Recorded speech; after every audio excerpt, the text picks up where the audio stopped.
तर मैत्रिणींनो, आज मी तुम्हाला एक रस्सा भाजी करून दाखवणार आहे. हिरवा वाटाणा आणि पांढरा वाटाणा जो कडधान्यामधला असतो ना, सुक्का वाटाणा, त्याची भाजी करून दाखवणार आहे. पहा, हा वाटाणा असा मी रात्रभर भिजत घातला होता आणि असा मी ह्याला शिजवून घेतलेलं आहे बघा. हे बघा, असं थोडंसं शिजवून घ्यायचं त्याला. आणि मग आता ह्याला आपण फोडणी करणार आहोत. तर त्यासाठी आता त्याला काय वाटण लागते ते हे पहा. ह्याच्यामध्ये मी काय केलेलं आहे, एक ओलं खोबरे भाजून घेतलं आहे, एक गड्डा लसूण सोलून घेतला आहे, थोडासा आल्याचा तुकडा घेतला आहे, कोथिंबीर आणि एक कांदा चांगला भाजून घेतला. आता हे वाटण आहे ना, हे आपण सर्व हे वाटून घेणार आहे. अगदी छान नॉनव्हेजसारखी ही भाजी होते पहा.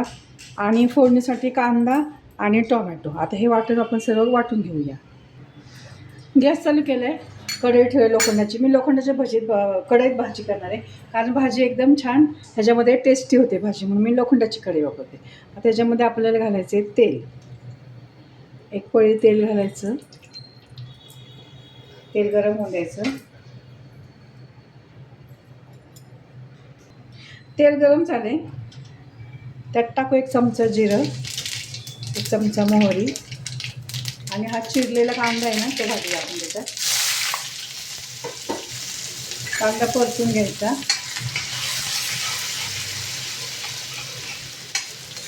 चांगला लाल करून घ्यायचा हा कांदा.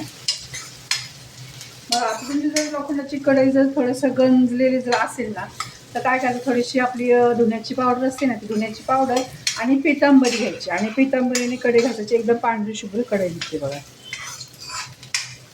गंज लगेच जातो कढईचा. कांदा आपल्याला परतून घ्यायचा आहे चांगला. मोठ्या गॅसवरच कांदा परतलाय बघा. कांदा आपला परतून झालाय. त्याच्यामध्ये घालूया हा टोमॅटो. सुक्या कडधान्यांची रस्साभाजी पण खूप छान लागते बघा. तर टोमॅटो पण ह्याला जरा थोडंसं चांगलं लाल करायचं याच्यामध्ये. टोमॅटो आपला परतून झाला आहे बघा. आता ह्याच्यामध्ये पहिल्यांदा मसाला घालायचा आपल्या हा साठवणीतला घरगुती मसाला आहे हा. तिखट तुमच्या आवडीप्रमाणे. थोडीशी हळद, एकदम साध्या सोप्या पद्धतीने पण टेस्टी भाजी बघा एकदम ती. आणि तेलावर ह्याच्यामध्ये चांगली मसाला परतून घेऊया आपण. तर वाटण आपण सर्व भाजलेलं आहे, त्याच्यामुळं वाटण जास्त नाही परतलं तरी चालते पहा. आता हे मी वाटण सर्व वाटून घेतलेले. आता ह्याच्यामध्ये तिखट तुम्हाला घट्ट पातळ भाजी चालते तिखट तुम्ही वाटण घालू शकता.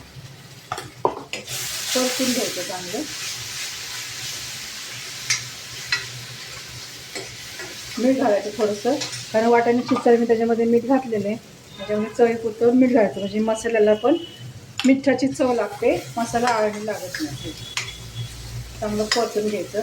आता लोखंडाच्या कढईमध्ये रस्सा म्हणजे एकदम नॉनव्हेजसारखी भाजी लागते बघा. ही कुठल्याही कडधान्याची भाजी तुम्ही अशा पद्धतीने करू शकता. आता त्याच्यामध्ये आपल्याला घालायचं गरम पाणी. मी थोडंसं गरम पाणी घालणार आहे, गार पाणी नाही घालायचं. गरम पाण्यामुळे काय होतं, आपल्या भाजीला टेस्ट छान येते. नेहमी कुठल्याही पदार्थामध्ये गरम पाणी घालायचं. थोडंसं पाणी घालायचं, थोडं उकळून द्यायचं.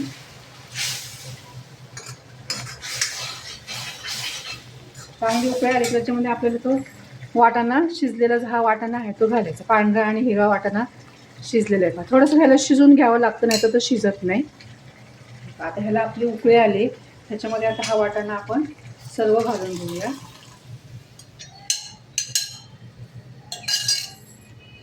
मस्त एकदम छान वास येते पावभाजीचा.